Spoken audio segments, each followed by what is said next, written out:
সোনার সংসারে সব বন্ধুদের স্বাগত। আজকে আমি রান্না করব দই কাতলা।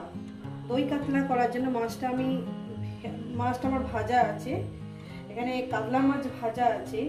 এখানে আমি বলে দিই, আপনার ওই আদা আছে, আদা আর দুটো শুকনো লঙ্কা আর পেঁয়াজটাকে বেটে নিয়েছি। আর এখানে আছে আপনার কাজু, পোস্ত আর বেটে নিয়েছি, আর দই দিয়ে বেটে নিয়েছি। কাজু পোস্ত দই দিয়ে বেটে নিয়েছি। এখানে আছে অল্প করে ধনে পাতা আর কটা কাঁচা লঙ্কা, তিন চারটে কাঁচা লঙ্কা আছে। আর এখানে মিক্সার বাটির জল আছে। এই আমার লেগেছে। রেসিপিটি শুরু করার আগে বলবো লাইক করবেন, শেয়ার করবেন। নতুন নতুন রেসিপি দেখতে গেলে আপনারা চ্যানেলটাকে সাবস্ক্রাইব করে নেবেন। ঠিক যেভাবে খাই ঠিক আপনাদের সেইভাবে দেখাবো। চলুন বন্ধুরা, রেসিপিটি শুরু করা যাক। প্রথমেই আমি এতগুলো মাছ নিয়েছি ঠিকই কথা, কিন্তু এতগুলো মাছ আমার লাগবে না। আমাদের প্রয়োজনের মতো মাছটা নিয়ে নেব, বাদ বাকি আমার মাছ ভাজাই থাকবে।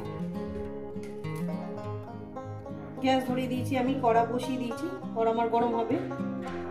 কড়াটা আমার গরম হয়ে গেছে। পরিমাণ মতন তেলটা আমি দিয়ে দেবো। আমি এটা সর্ষের তেলে রান্না করছি। তো বন্ধুরা, আমার তেলটা গরম হয়ে গেছে। আমি দিয়ে দেবো এখানে তেজপাতা, গোটা জিরে, গোটা এলাচ আর দারচিনি দিয়ে দিলাম। কয়েক সেকেন্ড ভেজে নেব। এরপর দিয়ে দেবো পেঁয়াজ বাটাটা।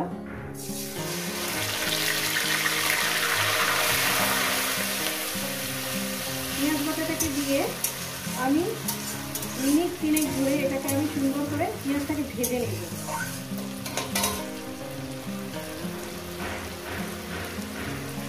বন্ধুরা, পেঁয়াজটাকে সুন্দর করে ভেজে দেবেন। আর আমি সবকিছু মশলাটাকে রেডি করে নিয়েছি, যেহেতু কম সময়ের মধ্যে রান্না করবো। ওই জন্য আমি তাড়াতাড়ি দেখানোর জন্য ওই জন্য আগে থাকতে আমি সবকিছু মশলাটা রেডি করে রেখেছি। আর কী কী দিয়েছি আপনাদের বলে দিয়েছি। এইভাবে রান্না করে খাবেন, দেখবেন ভীষণই ভালো লাগবে। পেঁয়াজটাকে আমি ভেজে নিয়েছি। এরপর দিয়ে দেবো এই যে পোস্ত আর কাজু, এই বাটাটা এটা দিয়ে দিলাম। দই, গ্যাসটাকে একটু লোতে করে দেবো। লোতে করে দিয়ে একটু রান্নাটা করবো মিনিট 3 ধরে, 4 ধরে, যতক্ষণ না তেলটা আলাদা হয়ে যাচ্ছে। বন্ধুরা, পরিমাণ মতন লবণটা দিয়ে দেবো। লবণটা আমি দিইনি, পরিমাণ মতন লবণটা দিয়ে দিলাম। এই রেসিপিটা অবশ্যই বাড়িতে ট্রাই করবেন, আর কেমন হয়েছে কিন্তু জানাবেন। আরো 1 মিনিট ভেজে নেব, যেন একটু কাঁচা কাঁচা গন্ধ বেরোচ্ছে। মশলাটাকে আমি কষিয়ে নিয়েছি।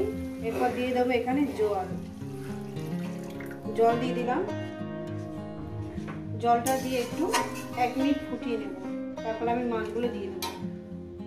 তো বন্ধুরা, এখানে মাছগুলো আমি দিয়ে দেবো এক এক করে। ঝোলটা আমার ফুটে গেছে।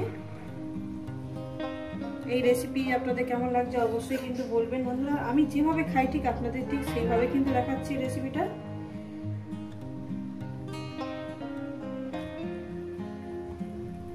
এখানে আমি 5টা দিলাম, সবগুলো দিলাম না। এটা আমি মিনিট 5 কি 6 ধরে ফুটিয়ে নেব, 6-7 ধরে ফুটিয়ে নেব, তারপর এটাকে নামিয়ে দেবো। তো বন্ধুরা, হয়ে গেছে দেখুন।